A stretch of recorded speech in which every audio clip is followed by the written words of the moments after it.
Добрый день, уважаемые дамы и господа, добрый день, уважаемые участники и гости форума. Наш сегодняшний ведущий Сергей Брылев предлагает разговор такой масштабный, философский, как было сказано. Я, в общем, не философ и не знаю, сумею ли удержать предложенную планку, но, тем не менее, по замаху, по замыслу сегодняшнего разговора, мы для себя, готовясь к нему, решили, что, собственно, нужно говорить всерьез, по-крупному, масштабно, захватывая по-настоящему глобальный масштаб. Собственно, заходя с такого глобального масштаба, не просто странового масштаба, а именно глобального масштаба, нам кажется правильным попытаться понять, откуда этот самый спрос на инновации может появиться. Самый простой ответ состоит в том, что он должен появиться там, где есть проблема. Спрос – это всегда реакция на проблемы, это запрос на их решение. Ну а если замахиваться на глобальный уровень, значит, надо говорить о проблемах глобальных. И именно поэтому вот сейчас появился первый слайд. Проблемы материалов, проблемы энергии, проблемы человека, как потребителя в данном случае этих материалов и этой энергии, и проблемы природы, матери и человека, и материалов, и энергии, которая должна вынести все то, что сегодня от нее запрашивается. В этом смысле, собственно, главное, на что хотелось бы для себя ответить, это простой вопрос, что происходит. Что происходит с материалами, что происходит с энергией, что происходит с человеком и что происходит с природой. Замахиваясь так масштабно, на глобальном уровне, как, собственно, и попросили, давайте начнем с самой первой, самой простой ступеньки – материала. Вот здесь на слайде динамика объема производства материалов за последние 2,5 века. Мне кажется, она выглядит очень убедительно. Это тренд, который, очевидно, с переломом где-то в начале прошедшего века и, в общем, сам по себе вызывающий сразу же определенную настороженность. Двинемся дальше, вслед за материалами. Посмотрим, что происходит на земном шаре в целом с промышленным производством. Тренд похожий, но даже еще более крутой. Это явно видно по форме самой кривой. Энергия. Что происходит с потреблением энергии на земном шаре? И здесь динамика подобного свойства за тот же самый период в 2,5 века. Движемся дальше на следующий этап. Человек, тот самый, ради которого, собственно говоря, и растет производство и потребление металлов, тот самый, ради которого и растет производство и потребление энергии. И здесь динамика с резкими изменениями в 20 веке. Если век начинался с численностью населения на земном шаре чуть меньше 2 миллиардов человек, то сейчас уже, видите, приблизился вплотную к 7, и вот совсем недавно Организация Объединенных Наций сообщила, что буквально через несколько дней нас всех ожидает появление на земном шаре 7-миллиардного жителя. Мы приложим все усилия к тому, чтобы это произошло, но как бы то ни было, факт остается фактом, динамика очень явная, очевидная и совершенно новая. Мало того, помимо численности населения, как потребителя и материалов, и промышленной продукции, параллельно на это нужно наложить еще одно видение, еще один график. То, что происходит со средней продолжительностью жизни.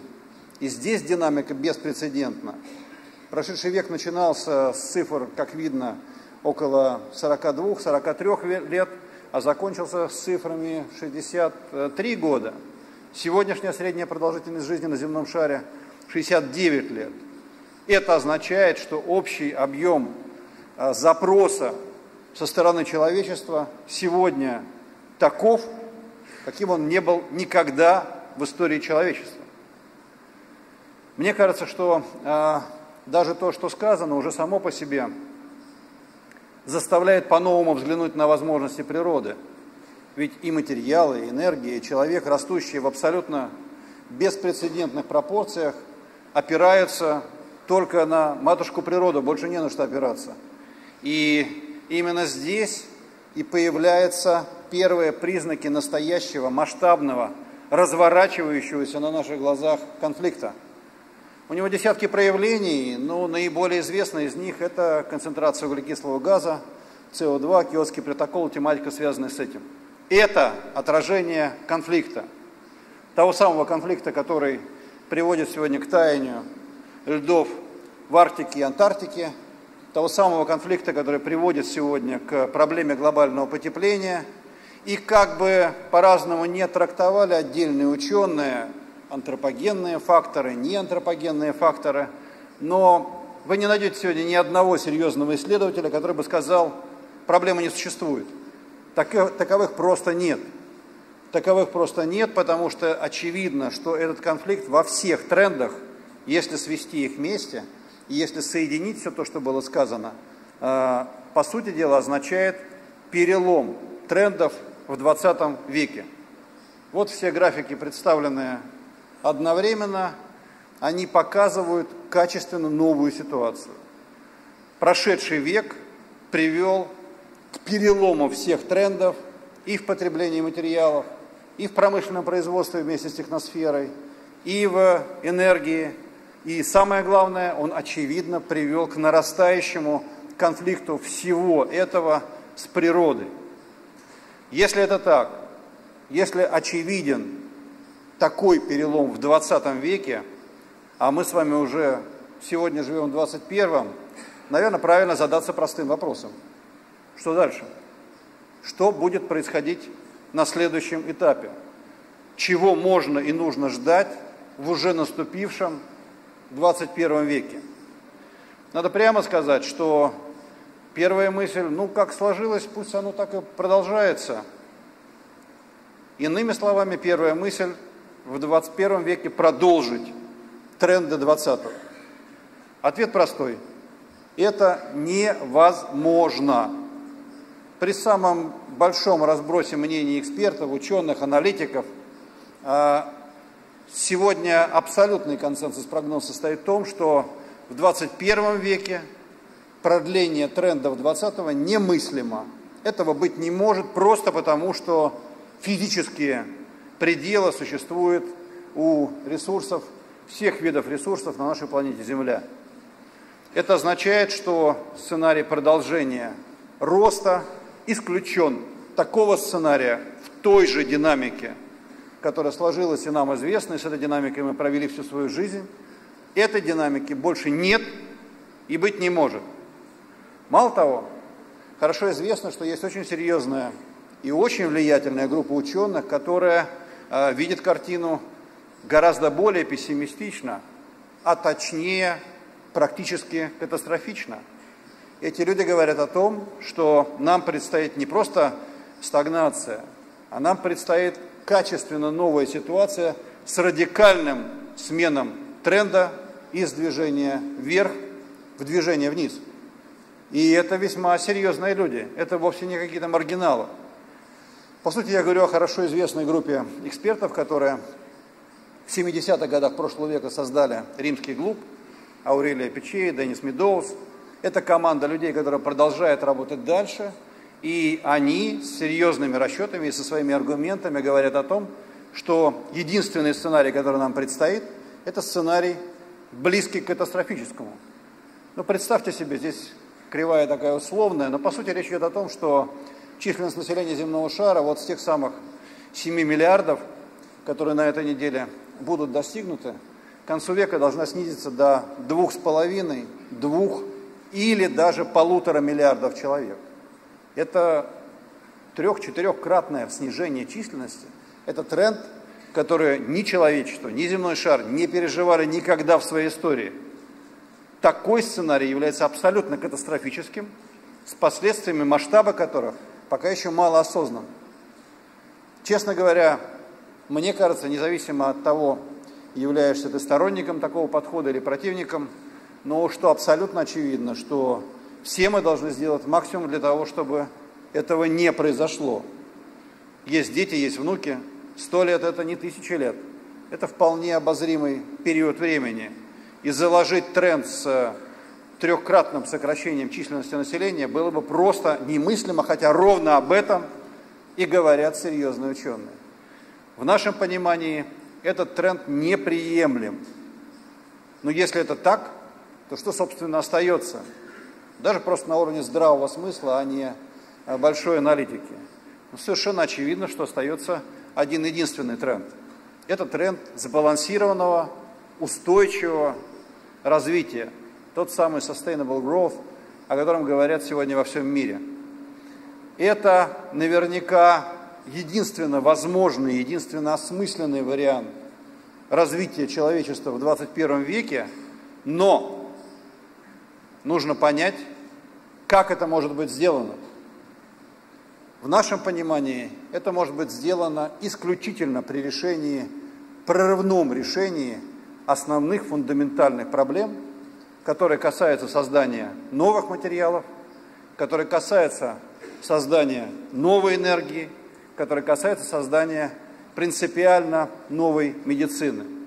Иными словами, по сути дела, сохранение существования человечества возможно лишь при радикальном переломе в сложившемся технологическом укладе. Оно возможно лишь в том случае, если новые материалы и новая техносфера будет радикально менее материалоемка, радикально более энергоэффективна, и если новая медицина будет в состоянии решить проблему поддержания человеческой жизни с той продолжительностью, которая есть, и даже продления человеческой жизни. Но в каждом случае приходится употреблять слово «новое», и в этом смысле мне кажется, что на масштабы такого вызова должна ответить и наша страна.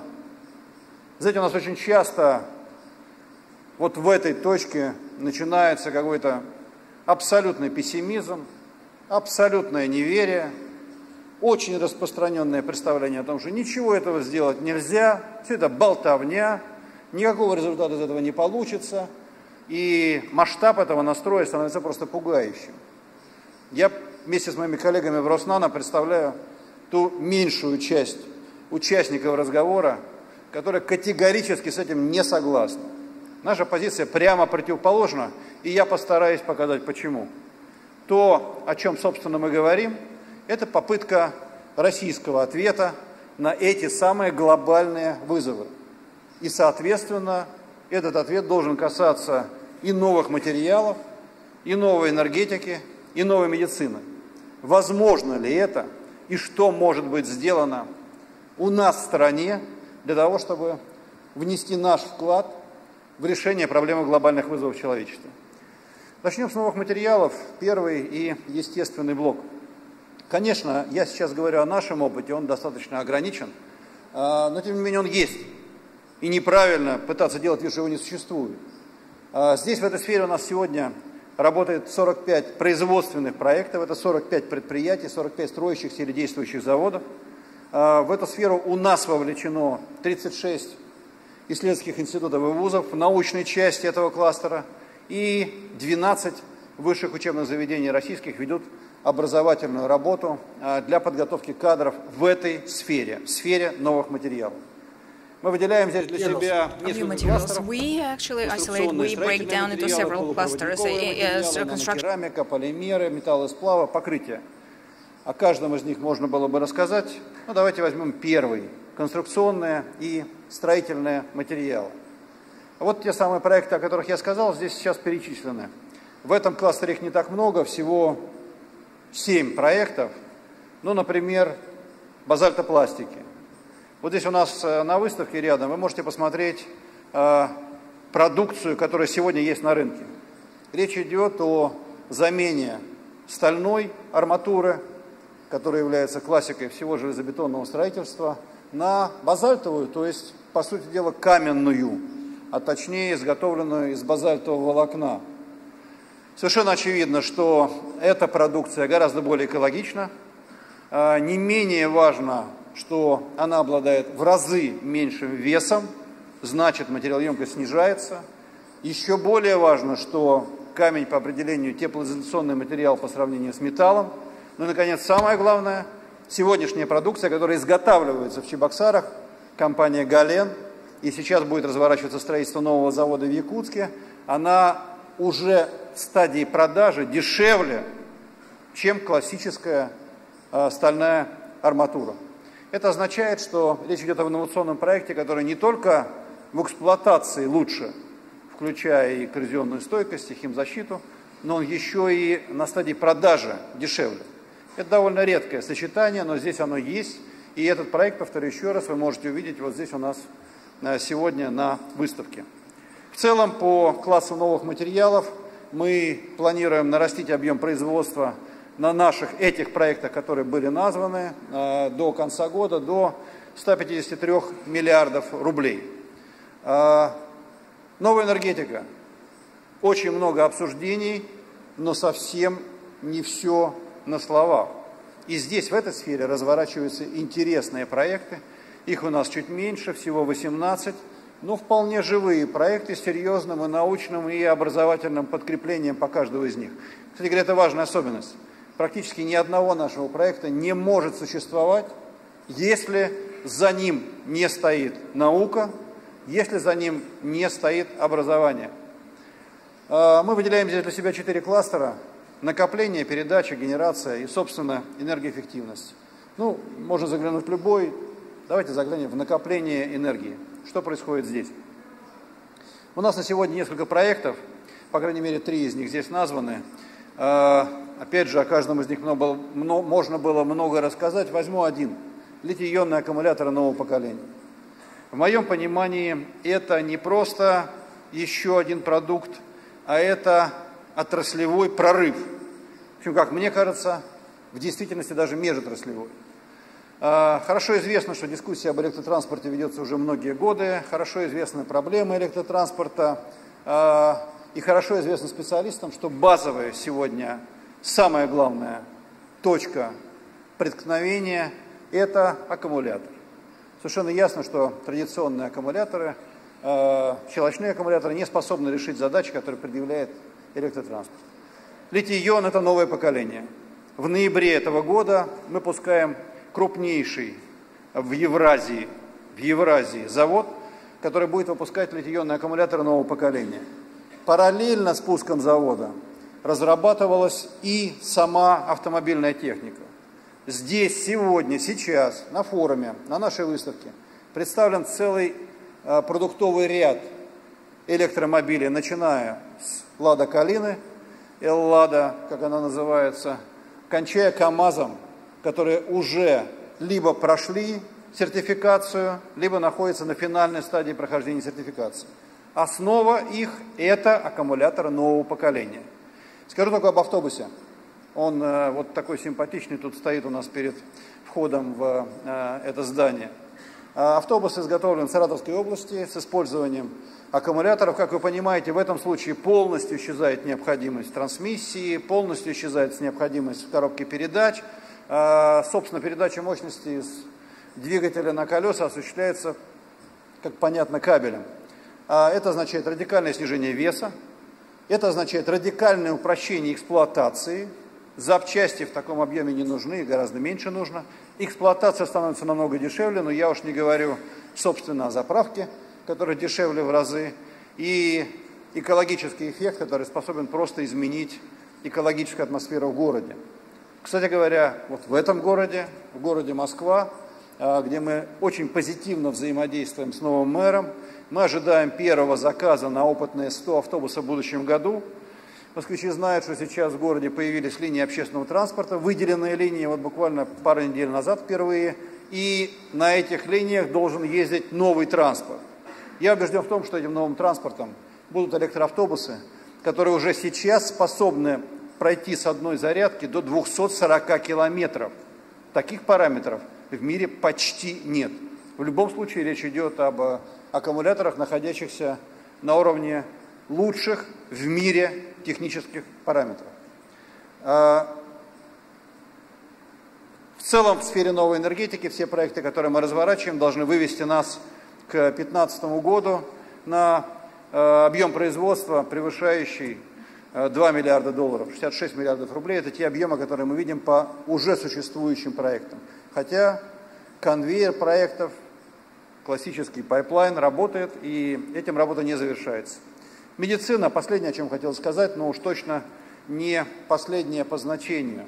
Здесь вызовы не менее масштабны, И здесь мы работаем, естественно, вместе с наукой и вместе с образовательным потенциалом. Наши кластеры здесь это профилактика, диагностика, терапия, хирургия. Ну, давайте, может быть, не в первый, во второй для разнообразия зайдем. Диагностика. Что происходит здесь? Нам кажется, что эта тема очень важная, хотя, может быть, менее эффектная, чем хирургия или даже терапия. Но в нашем понимании именно здесь лежат причины наиболее драматических последствий в заболеваемости и в смертности. Хорошо известно, что у нас в стране есть два самых масштабных по влиянию на смертность вида заболеваний. Это сердечно-сосудистые и онкологические заболевания. И хорошо известно, что и то, и другое гораздо проще излечивается в случае, если у человека удается диагностировать это на ранних стадиях. По сути дела, ранняя диагностика и для онкологии, и для сердечно-сосудистых заболеваний – это основа существенного снижения смерти, просто спасения жизни людей. И я говорю сейчас не об абстрактных вещах, а об абсолютно реальных вещах и об абсолютно реальных проектах, которые разворачиваются. Ну, давайте из того, что здесь названо, два примера. Первый пример, о котором здесь идет речь, диагностика тромбозов.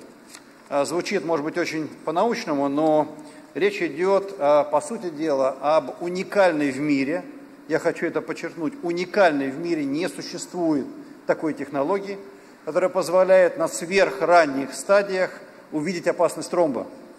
Понятно, что когда тромб появился, там уже счет идет на часы, и жизнь человеческая в часах измеряется. А вот способность увидеть это на ранних стадиях требует абсолютно уникального оборудования и абсолютно уникальных технологий. Такие технологии разработаны в России.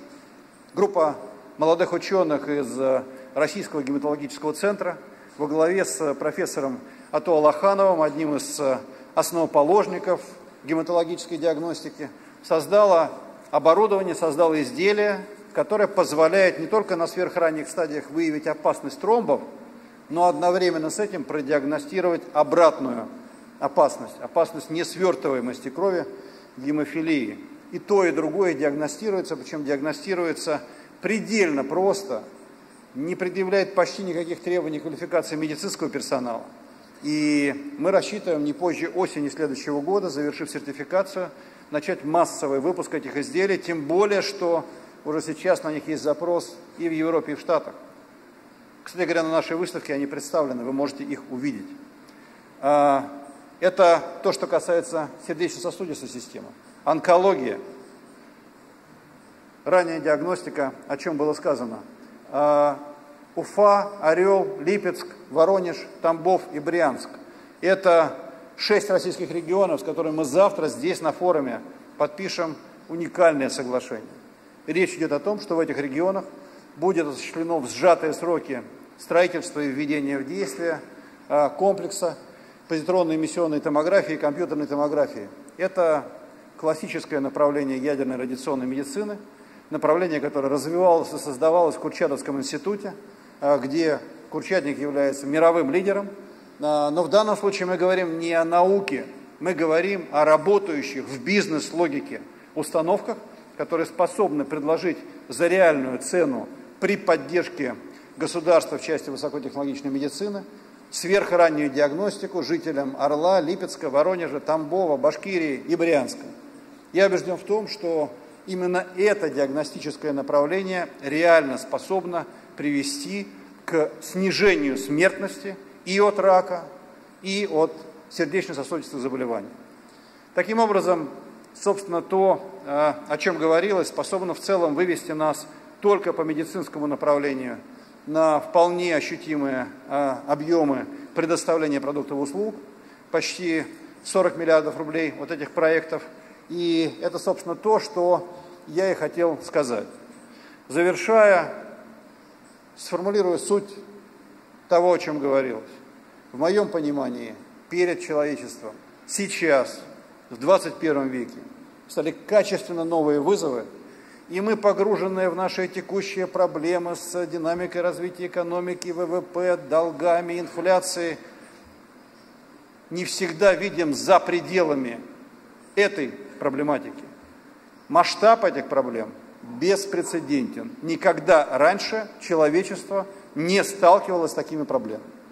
В то же время я пытался показать, что и наша страна способна внести реальный вклад в решение этих беспрецедентных вызовов. Спасибо за внимание.